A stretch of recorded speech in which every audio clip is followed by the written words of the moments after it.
I found fossils and more. We had a long drive to get to the petrified forest. We passed many beautiful formations and then decided to pull over to get a better view.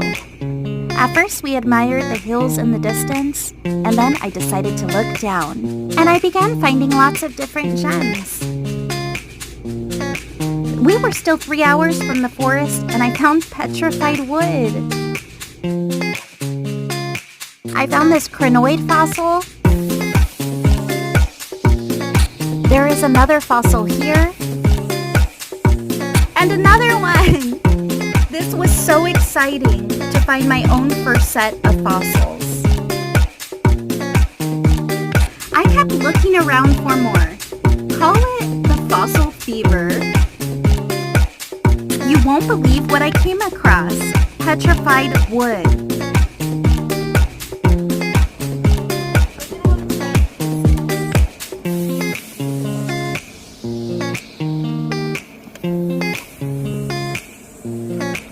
There she is, my first piece. That's funny.